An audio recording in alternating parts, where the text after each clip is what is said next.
The Dominators, the first serial of Doctor Who's sixth season, first broadcast in 5 parts from the 10th of August to the 7th of September 1968.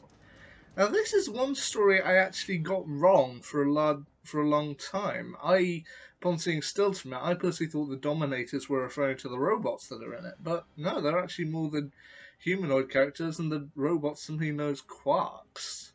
But upon watching it through, I do think it's a story that smaller scale than some of the other bigger stories of that particular era, like the invasion or the evil of the Daleks. But like the John Pertwee story, The Mutants, having it smaller might actually make it a little bit better. I mean, I don't know if it's necessarily one of the greats, but until I see more of this particular season, I do actually think it's pretty good.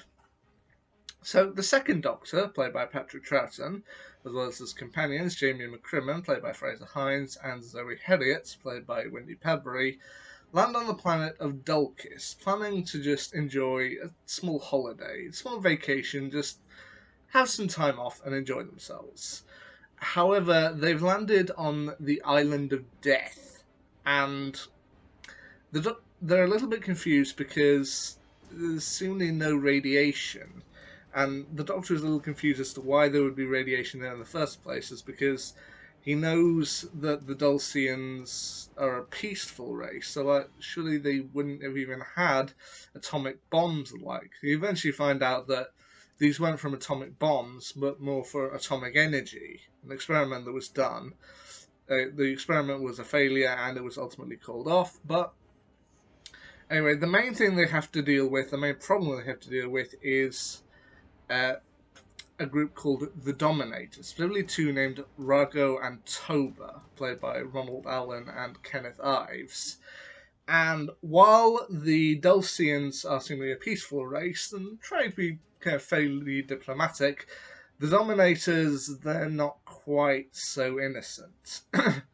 As, I mean, even at one point when the Dominators come to the main city, while the Dulcians seemingly want to conduct things peacefully and logically, the Dominators said, right, we're in charge now, and we'll take the strongest members of your race, the rest of you will die. It's just like, wow.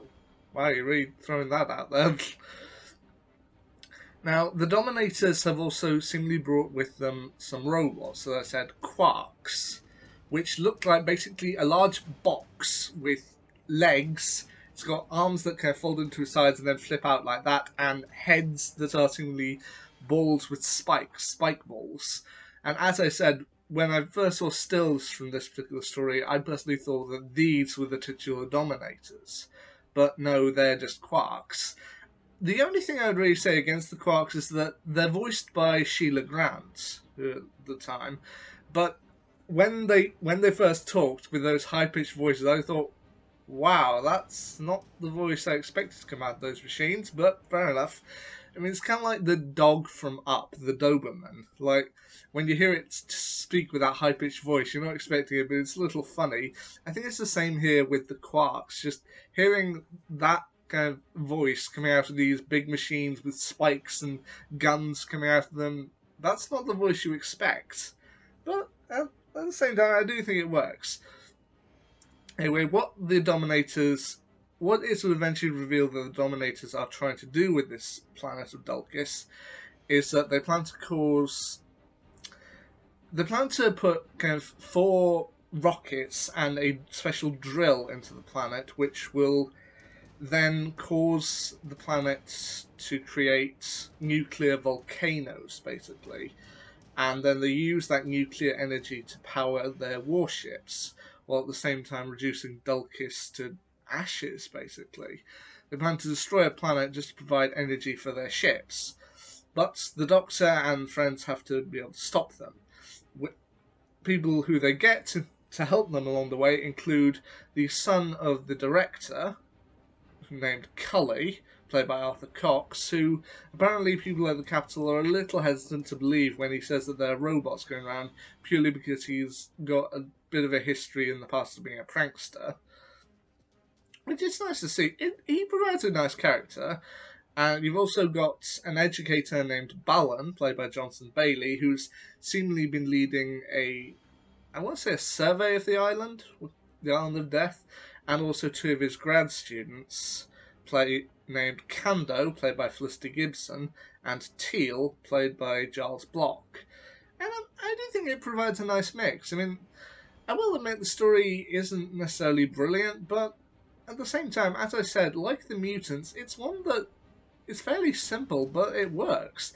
The only thing I would possibly say against it, I mean, overall, is that the clothing the characters ultimately have to wear. I mean, we for the 1960s, they always thought that the clothing in the future or on other planets would be unimaginable to us, and it just seems that they're wearing what appear to be either togas or dresses or something in between. I mean, even when Zoe is told by Cully that she'll have to change purely because if she's going to fit in on Dulcus, then she can't be wearing her jumpsuit, and she ultimately changes into something that's kind of like a cross between a skirt and a dress with a large bra over the front, and I'll admit, it's just a little bit weird, but as I said, this was a story I got wrong for so many years, thinking it was one thing when in fact it was another.